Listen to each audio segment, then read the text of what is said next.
Imagine not being able to read the paper because your hands were shaking. Imagine not being able to read newsprint as your world faded to black. The National Federation of the Blind, Newsline, Indiana.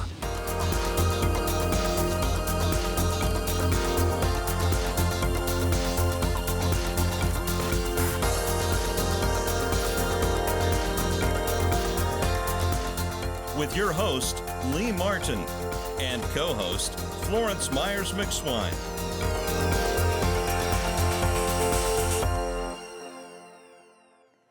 Welcome to this week's National Federation of the Blind Newsline Indiana show. And I'm your co-host, Florence Myers-McSwine, and I'm sitting here with your host, Mr. Lee Martin. And Lee, how are you doing today? Wow, week after week you ask me that, and I keep coming up with the same answer.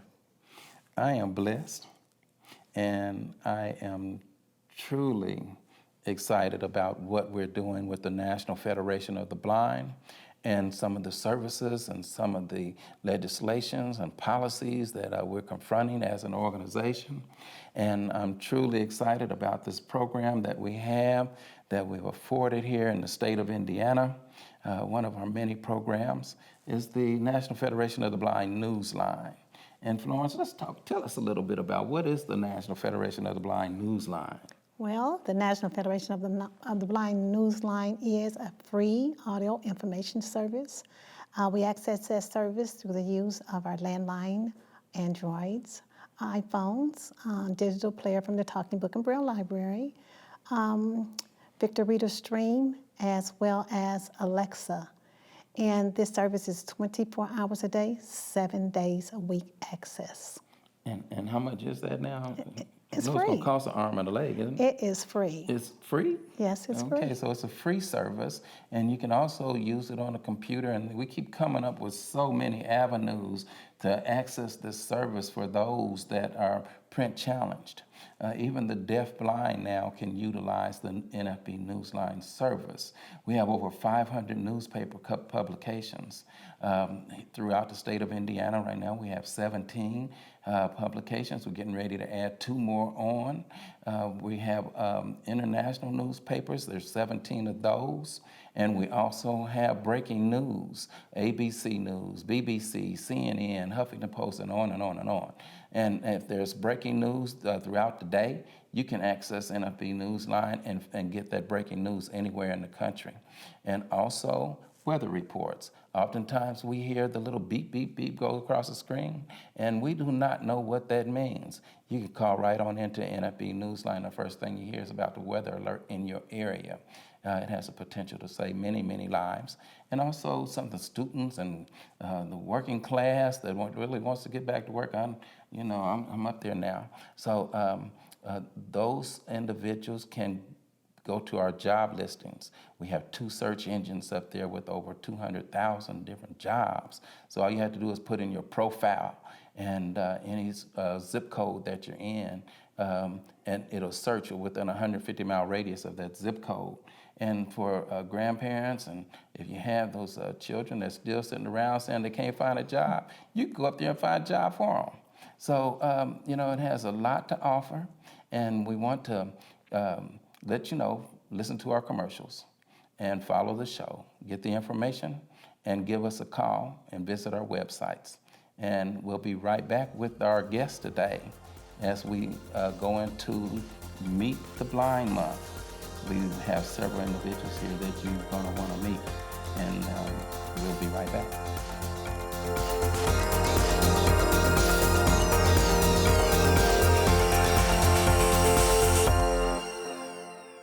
I'm Danny Wayne Beamer, Program Manager of the Elder Blind Program at the Will Center in Terre Haute, Indiana. I introduced the NFB Newsline to seniors in 13 southwestern counties in Indiana.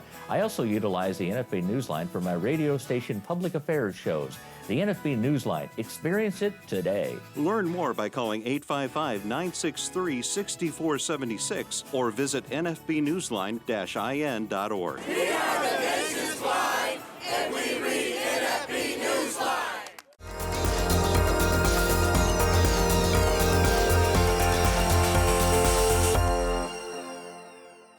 I have met you guys several years ago, and I have learned so much about you and so much of what you're doing in northwestern Indiana, and how you are expanding outside of that region for the importance of the Blind Social Center. But before that idea even came about, before you even thought about even losing your eyesight, Tony, what were you doing with your life prior to losing your sight? Oh, I was a general contractor, building homes, working, rehabbing, remodeling, rehabbing. Something that I thoroughly enjoyed and still do. Even in my condition now, I still feel like I can go do some things, and occasionally I do.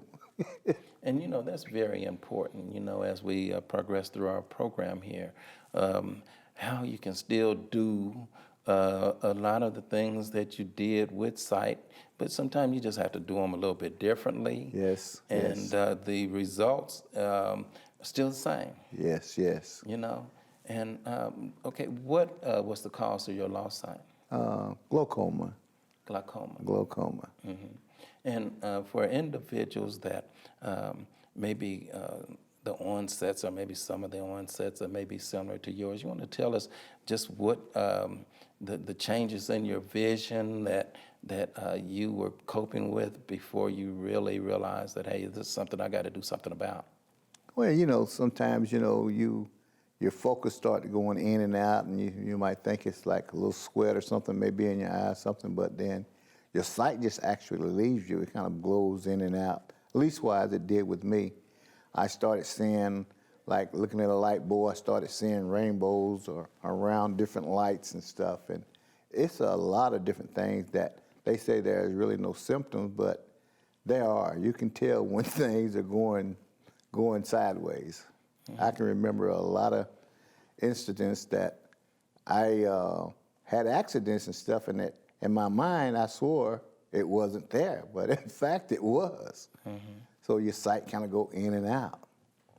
Well, Tony, how long has it been since you've been diagnosed with glaucoma? Oh, it's been now, I would say about 14, 15 years now. Because I think I wore glasses for a long period of time, 4 or 5 years, before I ended up starting having surgeries and stuff. Okay. Now, Connie, now with your husband being diagnosed with glaucoma, you've seen the changes that he has endured over the years. How did it affect you as his wife? Well, actually, for me, it didn't affect me to the degree where I was not functional or where it was really a concern of mine, because I always felt as though whatever my husband decided he wanted to do, needed to do, I would always be there to assist him no matter what. So I was more concerned with his mental capacity than mine, because I knew it didn't matter either way, I'd be right there with him. Right. So it really didn't affect me to the degree that that it does your average person, because that commitment of being there through thick and thin, Yes. to death do us part, that's my motto. So it doesn't have any effect on me emotionally in terms of whether or not I would be there for him, or whether or not the situation that has changed our lifestyle would be too devastating for me. No, it was more about him, making sure that he's okay with it, and being there for him to let him know that I'll always be here for you, no matter what. All right. That Okay. is so commendable. Yes. Because Tony, you know, as we've talked about, you know, the strength of a good woman, Oh my Lord, yes. you know, and To talk about that thing about what you're saying, I am so grateful to have her, because in many cases, and since I've been running the social center, I've seen some things in family members that somewhat disturbing, how they don't fully understand how a blind person feel, and how oftentimes they get misused and kicked aside. And They start losing their will to want to live and stuff, and their oppression set in. It's a number of things that really happen to us once you get deep on into your blindness. And to see family members misuse other people in our condition, I am truly grateful to have my wife, because she would not let me sit on. We're going to go find out, see what we can do to see, move you forward in life. And I thank God for the institution that I went to get my training. Yeah, we're going to talk about that here in a minute. Now, as you were talking about, people sometimes begin to think, hey, we're talking about NFB Newsline, we're talking about reading, how we access print, how we have different technologies that assist us, I mean, if you turn on a light bulb in a dark room, that's that's adaptive technology. If you didn't have it, then what would you do as a sighted person? It's not frivolous.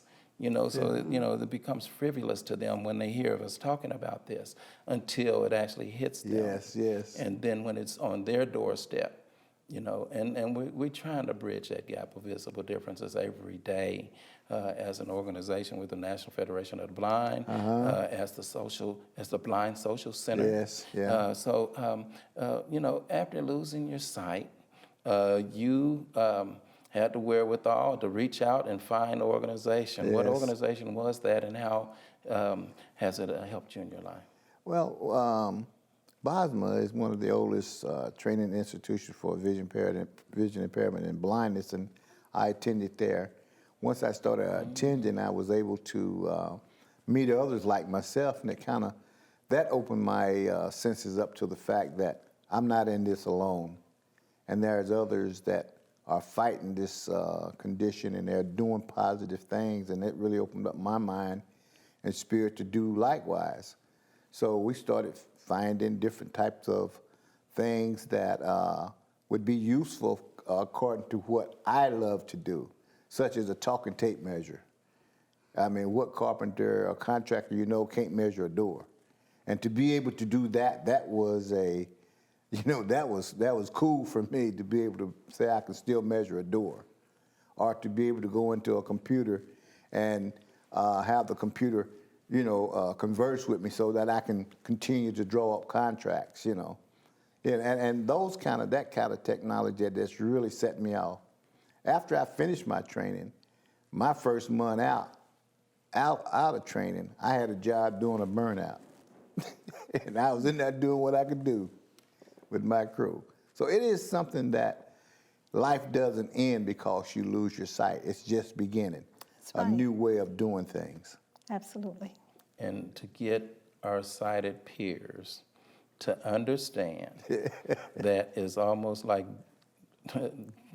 driving a nail in a concrete wall sometimes. Yes, Because they just don't understand, and they sit back and they don't understand, and it's up to us. Yes. And I'm sure you both will agree with me, and that it's up to us to be that conduit. Yes. And to show them if they'll listen. Yeah.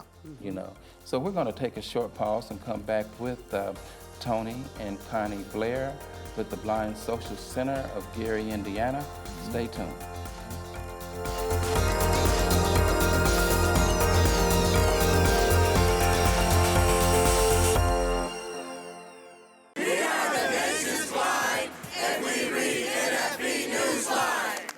As I travel the nation, I read NFB Newsline. I live in Valparaiso, Indiana, and I listen to my local news on NFB Newsline. As a student, I enjoy reading current events on NFB Newsline. Learn more by calling 855-963-6476 or visit nfbnewsline-in.org. Subscribe free to NFB Newsline today.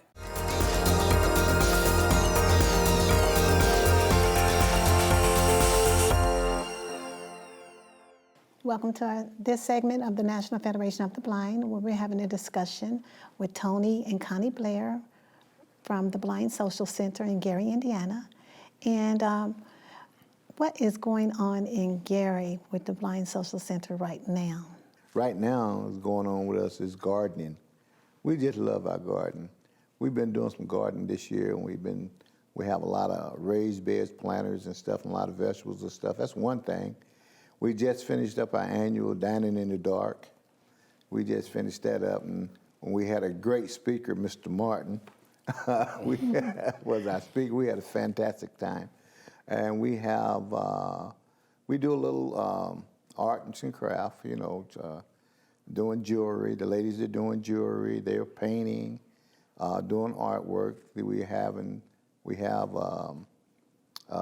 computer networking. We have a computer room where they, in fact, we have a older lady that's now writing a book. Yes, and she went in there and got on that computer and learned to use that computer on her own. And now she's and right at the end and editing her book. Right. And we're just excited about her efforts and her achievements through the center. And we have a aerial cooking class that my wife has implemented to teach them how to cook safely and different type of dishes, because like I say, oftentimes visually impaired blind people don't eat very well because they don't have someone to help them in that area. But with what we do at the center, we kind of teach them how to kind of grow foods, how to choose food, and even how to cook it. Well, I had to let my wife tell you about some of that stuff. Yeah, because that's interesting, because, you know, even in mainstream society, they have cooking classes. Yes. They have to learn how to use the new devices, such as that new air fryer that I want to get one of those. So it's nothing different than what goes on in mainstream society. Exactly. Because everyone has to learn how to prepare the food, how to be clean, you know, so and know where to get the proper foods from, and our society as a whole, from our sighted to whomever, still need the same advice and same trainings. It's just that. So I mean, awareness, you know, on how to do. So just because we're blind doesn't mean that because we seek services to help show us different methods and on how the world is evolving all the time with technologies and different things. Who would have thought that you could just take a chicken or something and put it in a air fryer and not use grease? Right, exactly. You know, for your health. Right. You know, so things continue to evolve, and we continue to evolve with it. And thank goodness for you, Connie, and you, Tony, for having a blind social center. Now, when people talk about a blind social center, we talked about social skills limitations. Do you find much of that, Connie? As far as limitations? Social skills limitations. Well, actually, at the center, we don't kind of focus on the limitations. We focus more on all of the day-to-day activity and living and learning skills that you just do on a daily basis. That's how the program came on for the Chat and Chew station at the center, because we have individuals that are home alone, that are independent, and they live by themselves, so they have to prepare their meals. And in doing so, they eat poorly, as Tony was saying, because they're afraid of the fire, the flame from the stoves. So we turned it around a little bit and gave it a different twist by using the new wave technology, which is induction cooking. So there's no heat or flame that the blind individual have to deal with. So they feel safer. So that means they cook more. So at the social center, we have different recipes that we do every Thursday to teach them that this is something they can do at home for themselves and not have to wait for a family member to come cook for them. So it's gotten very popular at the center. We actually open it up to the public, or the public come in on Thursdays to be to actually watch the blind individuals do their cooking, because they find it fascinating, of course, because you know they're blind, and so it's something that they, as a sighted person, never thought that they would even see or even think of a blind person cooking for themselves. But that's something that we do at the center, and we're very proud of our chat and chew station. One thing we know how to do at the Blind Social Center is cook and eat. And I know some very good blind cooks, and they haven't burned themselves up, and they haven't done anything. They keep their homes safe. They keep their children safe. Yes. And you know, hey, I mean, come on, I'll commend you guys about that as well. Now, we talked about resiliency, and that's some of the things that we just got through talking about resiliency after vision loss. But some of the things that are in our way sometime, other than the preconceived notions about blindness, the woe is me about blindness, and you see that we do have people that have been blind for a period of time, maybe all their lives, and never had the opportunities to even get outside their home without someone with them all the time. And they're never able to learn and explore themselves. They never get into the social side of life. They never get into education. And education is out there because some of the most brilliant people I've met have been people that are blind. We have blind lawyers. We have blind doctors. We have blind. We have blind. We have had a blind governor. We have blind folks in politics. I even met a blind mortician. You know, and that really blew my mind too. You know, so I mean, we're tax-paying citizens. We want to be credible. We want to work and be colleagues instead of being those that with our hand out and woe is me individuals. And you guys do a great service of that. Now, now that's rather than entitlement and helplessness. Now, now you guys have created this network. Now, how do you have a hard time with transportation, getting these people from their home to where they need to be with you guys, or even them going independently to shop, or even, you know, just to do anything? Can you tell us about some of the problems you guys face in Northwest Indiana with transportation? Problems are with transportation because some of our systems doesn't really adequately serve us as a vision impaired and blind person. And then there's so much, there's just a few that in my group, I'm going to put this in my group, that is really a traveler. I mean, she gets on those buses and that transit system that she knows, and she's an inspiration to most of us that's scared to go outside the door. I'm talking to and dealing with a young man, been in the basement for 9 years. He said, I don't go nowhere unless my wife is with me. But I'm all over the place myself. And people like her encourage me. We pretty much focus on independent and to teach them and give them the skills so that they can be independent. We are doing tracking systems that will allow a person to be at a bus station, be at a bus terminal or somewhere. We're trying to implement the system where as they get closer to it, a wristband will go off and indicate to them to where they are. We're trying to be able to take advantage of the technology that's available to us. And we're always offering that type of technology up to the city. We was at transportation meeting last night talking about the buses becoming more user-friendly for vision impaired and blind people, such as we want to know where we are when we're traveling, like the systems they have here.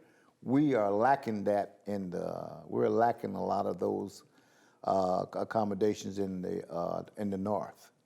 Okay, now I would say, like when you made a comment about the systems we have in here, yeah, we have more of that, but we still have a huge disparity in the type of services that we receive with paratransportation and the way the transportation system is set up here.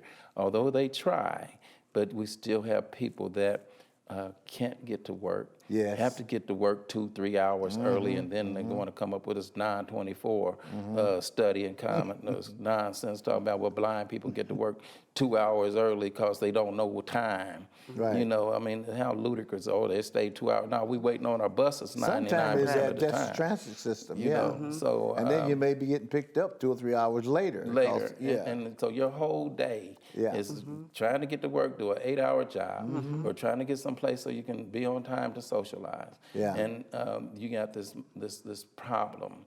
and it's a consistent problem that's been around for years, and it needs to be looked really at knocked out of the closer. box. Yes, yeah. yes. So we're going to take a short pause and come back with our show here with Tony and Connie Blair and co-host Florence Myers.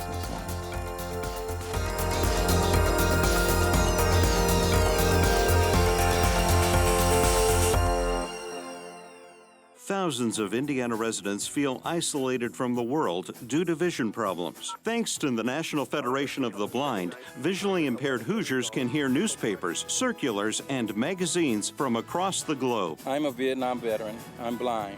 I read Stars and Stripes on NFB Newsline. Learn more by calling 855-963-6476 or visit nfbnewsline-in.org. Subscribe free to NFB Newsline. The National Federation of the Blind knows that blindness is not the characteristic that defines you or your future. Every day we raise the expectations of blind people because low expectations create obstacles between blind people and our dreams. You can live the life you want. Blindness is not what holds you back.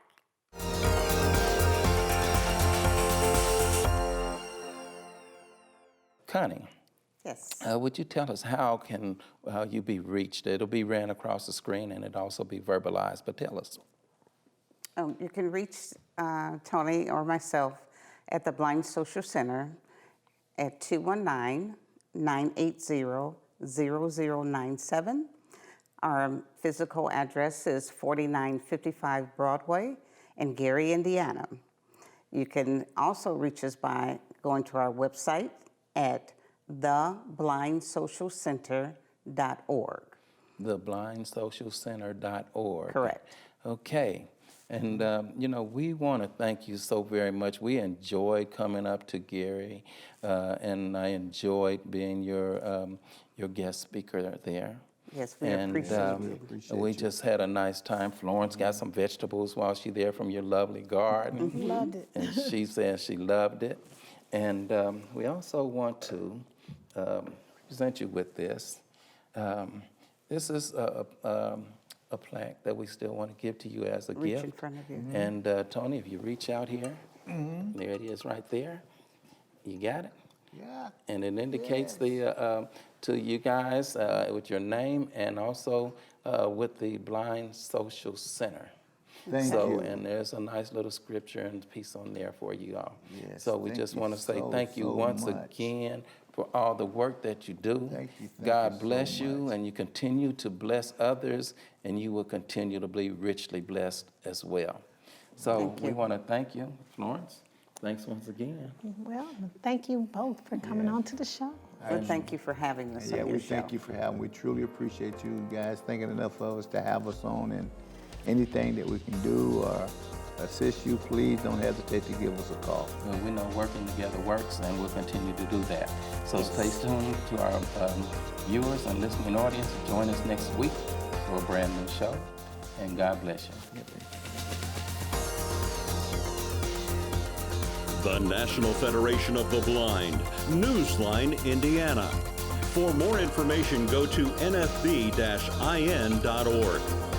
or call 855-963-6476. That's 855-963-6476. The National Federation of the Blind encourages you to live the life you want.